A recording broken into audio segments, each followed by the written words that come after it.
Ano ang mangyayari sa tao pagkatapos mamatay? Sa buong mundo, tinatayang mahigit 150,000 na mga tao ang namamatay bawat araw. Isang malaking katotohanan na 10 out of 10 people ang siguradong mamamatay pagdating ng takdang panahon. Lahat tayo ay mamamatay. Iba-iba man ang paniniwala natin, handa man o hindi, isang araw ang ating buhay dito sa lupa ay magkakaroon ng katapusan. Ano nga ba ang mangyayari sa atin pagkatapos mamatay? May iba na naniniwala na mapupunta sa purgatorio ang kaluluwa ng tao kung saan maaari umanong ipanalangin ng mga mahal sa buhay ng namayapa ang kanyang kaluluwa upang makatawid sa langit.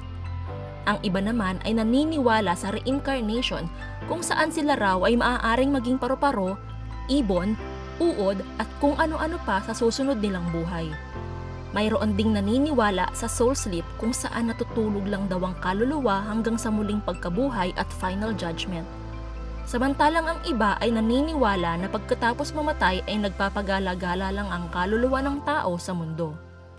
Ano ba ang sinasabi ng Biblia tungkol sa topic na ito? Ang sagot sa tanong na iyan ay nakadepende sa kung ano ang ginawa mo bago ka mamatay. Ang sabi sa Hebrews 9 verse 27, itinakda sa mga tao na minsan lamang mamatay at pagkatapos ay ang paghuhukom. Kung totoong pinagsisihan at tinalikuran mo ang iyong mga kasalanan at nanampalataya ka sa Panginoong Hesus na siya lamang ang nag-iisang daan upang ikaw ay maligtas, sinasabi sa Bible na ikaw ay magkakaroon ng buhay na walang hanggan sa piling ng Diyos. Yan ay malinaw na nakasulat sa John 3:16. Sapagkat gayon na lamang ang pag-ibig ng Diyos sa sangkatauhan, kaya't ibinigay niya ang kanyang kaisa-isang anak upang ang sino mang sumampalataya sa kanya ay hindi mapahamak, kundi magkaroon ng buhay na walang hanggan. Sinusuportahan din ito ng John 3 verse 18 at John 3 verse 36. Ang sabi sa John 3 verse 18, hindi hinahatulan ng parusa ang sumasampalataya sa anak, ngunit hinatulan na ang hindi sumasampalataya, sapagkat hindi siya sumampalataya sa kaisa-isang anak ng Diyos. Sa John 3 verse 36 naman ay ganito ang nakasulat. Ang sumasampalataya sa anak ay may buhay na walang hanggan, ngunit ang hindi sumusunod sa anak ay hindi magkakaroon ng buhay. Sa halip, mananatili sa kanya ang puot ng Diyos. Para sa mga mananampalataya, ang kamatayan ay pag-iwan sa katawan kapalit ng mas lalong mainam, ang manirahan sa piling ng Panginoon. Ito ay matatagpuan sa 2 Corinthians 5 verses 6 to 8 at Philippians 1 verse 23. Ang kaluluwa ng mga believers ay agad na mapupunta sa paraiso, kagaya ng sinabi ni Jesus Christ sa magnanakaw na nanampalataya sa kanya noong sila ay parehong nasa cross na matatagpuan sa Luke 23 verse 43. Ngunit hindi pa dito natatapos ang lahat. Ang mga talata tulad ng 1 Corinthians 15 verses 50 to 54 at 1 Thessalonians 4 verses 13 to 17 ay naglalarawan ng muling pagkabuhay at pagbibigay ng glorified body sa mga believers. Tila sinasabi lamang nito na habang ang kaluluwa ng mananampalataya ay sumasama o pumupunta agad kay Kristo pagkatapos ng kamatayan, ang kanilang mga pisikal na katawan naman ay mananatili o maiiwan sa libingan. Sa second coming ni Jesus Christ sa lupa kung saan magaganap din ang muling pagkabuhay ng mga believers, ang pisikal na katawan at kaluluwa ng mga believers ay magre-reunite sa bagong langit at bagong lupa na tinutukoy sa Revelation chapters 21 and 22.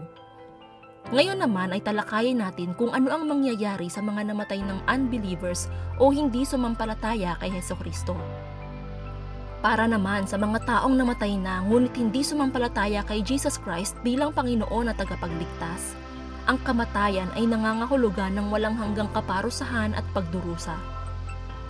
Tulad ng kahahantungan ng mga believers, ang mga unbelievers ay dinadala din sa tila pansamantalang lugar upang doon hintayin ang kanilang pinal na hatol at pinakaparusa.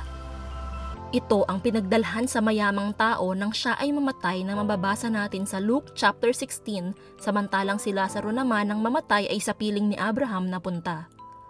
Ang taong mayaman ay napunta sa daigdig ng mga patay o sa Hades. Sa wikang Hebreo, ang salitang ginamit upang ilarawan ang kaharian ng mga patay o lugar ng mga patay ay Sheol. Ang Sheol ay madalas bagitin sa Old Testament. Ang Greek word naman na katumbas ng Sheol sa New Testament ay Hades, na siya namang tumutukoy sa daigdig ng mga patay.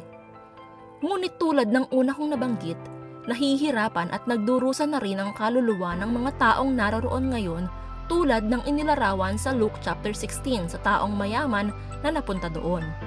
Ito ay patikim pa lang ng impyerno. Sa pangitain na isinulat ni Apostle John sa Revelation 20 verses 11 to 12, ang lahat ng mga namatay, mananampalataya man o hindi, ay haharap at hahatulan ng nakaupo sa malaking tronong puti. Ayon pa sa Revelation 20 verses 13 to 15, iniluwa ng dagat ang mga patay na naroroon. Iniluwa din ng kamatayan at daigdig ng mga patay ang mga patay na nasa kanila.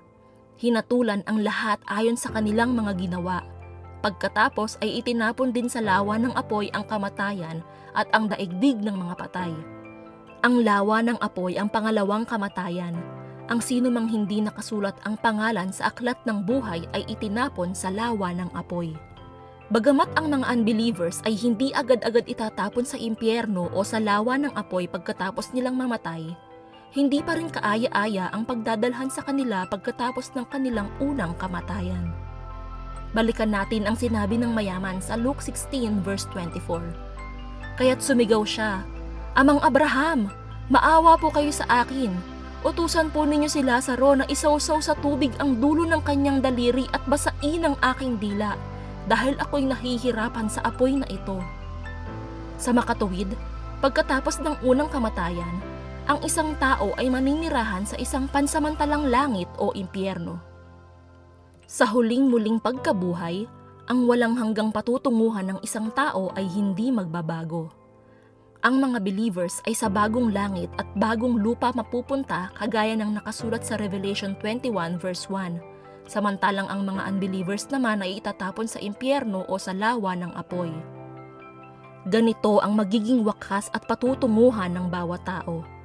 Magkakaroon lamang ng buhay na walang hanggan sa piling ng Diyos ang isang tao kung tuluyan nitong tatalikuran ang kanyang mga kasalanan at sasampalataya siya kay Hesukristo bilang Panginoon at kaisa-isang tagapagligtas.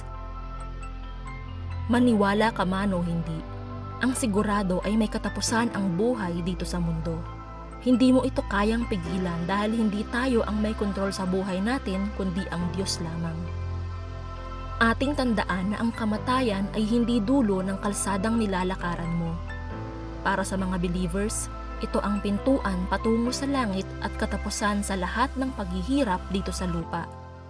Para naman sa mga unbelievers, ayon sa Biblia, ito ang daan patungo sa walang hanggang pagdurusa.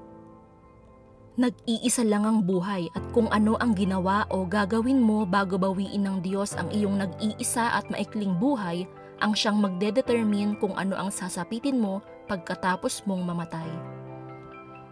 Makipag-ayos ka sa Diyos ngayon.